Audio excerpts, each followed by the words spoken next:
కాబట్టి రాజ్యాంగానికి భిన్నంగా మేము ఎవరు వివరిస్తారో దాన్ని అడ్డగించే వ్యక్తులు మేము. ఇటువంటి పరిస్థితుల్లో రిజర్వేషన్ను భారతీయ జనతా పార్టీ, ఎందుకంటే పేద ప్రజలు ఎస్సీ ఎస్టీ బీసీ అగ్రవర్ణాల పేదలు కూడా, ఎందుకంటే 27 మంది బీసీ ఎంపీలను మేము మంత్రులు చేసినాం, 12 మంది ఎస్సీ ఎంపీలను మంత్రులు చేస్తాం, 8 మంది ఎస్టీ ఎంపీలను మంత్రులు చేస్తాం, అగ్రవర్ణాల్లో పేదలకు రిజర్వేషన్ సౌకర్యం కల్పించడం, ఈడబ్ల్యూఎస్ కల్పించడం. మేము ఇవన్నీ చూసిన తర్వాత వారు వన్ సైడ్ లెక్క తెలంగాణ రాష్ట్రంలో వాళ్ళ ఎన్నికల వాతావరణం భారతీయ జనతా పార్టీకి అనుకూలంగా ఉంది కాబట్టి ఇలా కాంగ్రెస్ పార్టీ అఫీషియల్ హ్యాండిల్స్ లో, వాళ్ళ ఫేస్బుక్ లో కానీ, ఇన్స్టాగ్రామ్ ద్వారా కానీ, ట్విట్టర్ ద్వారా కానీ అనేక రకాల సోషల్ మీడియా ద్వారా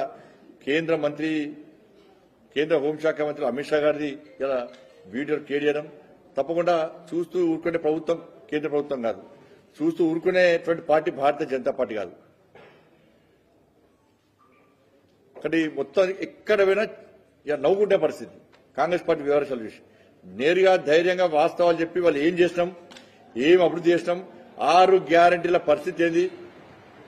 చివరకు రాష్ట్ర ముఖ్యమంత్రి గారే టీవీ ఇంటర్వ్యూలో పోయి 6 గ్యారంటీల గురించి అడుగుతాను, ఇంటర్వ్యూ రాను అంటే అనే పరిస్థితికి వచ్చిందంటే ప్రజల్లో కూడా 6 గ్యారంటీల మీద ఎంత వ్యతిరేకత అర్థం చేసుకోండి.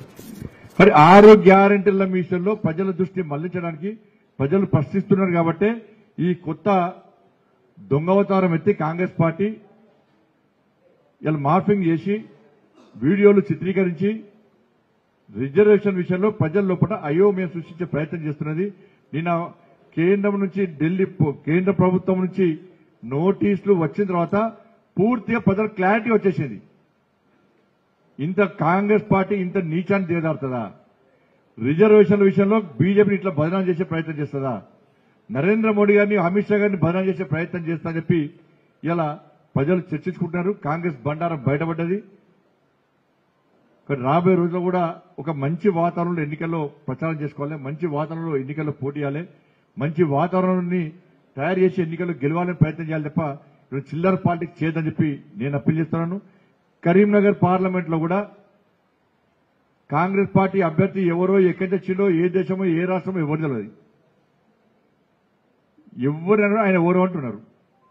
ఆయన ఒక తెలంగాణ ఉద్యమం చేయలే, ఆయన ఒక రైతుల గురించి మాట్లాడలే, నిరుద్యోగుల గురించి మాట్లాడలే, ఉద్యోగస్తుల గురించి మాట్లాడలే, ఆర్టీసీ కార్మికుల గురించి మాట్లాడలే, ఈడబ్ల్యూఎస్ గురించి మాట్లాడలే, ఎస్సీ ఎస్టీ బీసీల గురించి మాట్లాడలే.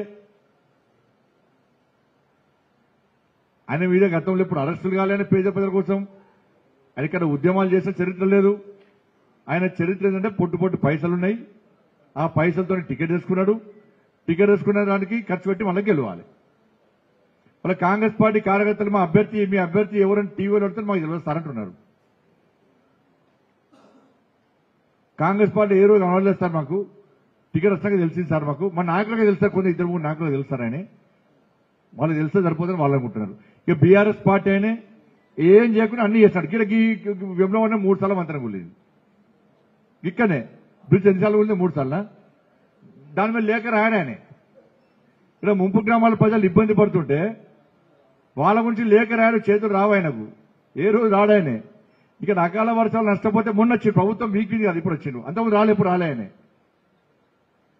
ఇంటర్మీడియట్ విద్యార్థులు ఆత్మహత్య చేసుకున్నారు ఈ జిల్లాలో. ఏది కేసీఆర్ యొక్క మూర్ఖత్వ పాలన వల్ల. అప్పుడు రాలే, వర్షాలు వస్తే రాలే, ఎప్పుడైనా మునిగిపోతే. ఇప్పుడు వచ్చింది ఆయన. ఏం చేయకుండా అన్ని చేసినట్టాడు ఆయన, ఏం చేయకుండా అన్ని చేసినట్టాడు ఆయన. అన్ని చేస్తే పోయినసారి ప్రచారం చేసుకోలేదు, ఎన్నికల ప్రచారంగా. నువ్వు 89,000 ఓట్లతో ఓడగొట్టారు నేను. ఇక్కడ నా మీద మాట్లాడే కాంగ్రెస్ పార్టీ నాయకుడు ఒక అన్నాడు, మంత్రి, ఆయనకి డిపాజిట్ రాలే పోయినసారి. నా ఇక్కడ డిపాజిట్ రాలే, కర్మల డిపాజిట్ రాలే నాకు. ఈయన మాట్లాడే భాష విషయంలో కాంగ్రెస్ పార్టీ కార్యకర్తలు భయపడుతున్నారు. ప్రతి కాంగ్రెస్ పార్టీ కార్యకర్త మాకు రక్షణ కల్పించండి అంటున్నారు, మాకు గన్మెన్ ఇవ్వండి అంటున్నారు.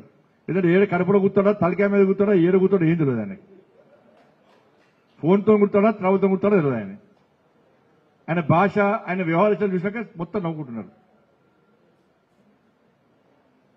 ఏం ఆనందాన్ని ఆయన అనుకున్నట్టు పడతాడు, ఏం అనుకున్నా కూడా అన్నట్టు తయారు చేసుకుంటాడు ఆయన. నన్ను వెధవా అన్నాడు. నేను అన్న మన మీడియా మిత్రులు వెధవా అన్నాడు కదంటే అన్న నా మీద మా అన్నకు బాగా ప్రేమ ఎక్కువ, నేనంటే చాలా బాగా ప్రేమ ఎక్కువ ఉన్నది. వెధవా అంటే 1000 సంవత్సరాలు ధనికునిగా వర్ధిల్లు అన్నట్టు. అందుకే నేను ధనికునిగా వర్ధిల్లని ఆశీర్వదించింది కాబట్టి నాకు ఏ పైసలు వచ్చినా మా అన్నకి ఇస్తుంది అని చెప్పి నేను అన్నా. కాబట్టి ఇక్కడ కూడా నేను హుజరాబాద్ ప్రెస్ కాన్ఫరెన్స్ లో రిజర్వేషన్ల విషయంలో పార్టీ పాలసీ మొత్తం పూర్తిగా నేను మాట్లాడిన తర్వాత దాన్ని మార్పింగ్ చేసి ఎడిట్ చేసి ఇక్కడ కాంగ్రెస్ పార్టీ అభ్యర్థి ఇవాళ తప్పుడు ప్రచారం చేసే ప్రయత్నం చేస్తే నిన్న అధికారులకు కాన్ఫిడెన్స్ ఇస్తే వాళ్ళ పక్క వాళ్ళ మీద కేసు బుక్ చేయాలి, ఆయన మీద ఇది క్రియేట్ చేసిన వ్యక్తుల మీద పక్క చర్యలు తీసుకోవాల్సిందే, వదిలిపెట్టే ప్రసక్తి లేదు. ఇట్లా కాంప్లైంట్ ఇవ్వగానే డిలీట్ చేసి పడేసింది ఆయన, ఇట్లా కాంప్లైంట్ ఇవ్వగానే డిలీట్ చేసి పడేసింది ఆయన కాంగ్రెస్ పార్టీ అభ్యర్థి. ఇప్పుడు అది నిజమైతే ఎందుకు చేయలే? ఇక ఇంకొక ఆయన ఒక ఎమ్మెల్యే తమ్ముడు మాదిగ సమాజాన్ని ఎంత హేళన చేస్తూ మాట్లాడిండు. ఇవాళ నీతి నిజాయితీతో బతికిన సమాజమే మాదిగ సమాజం.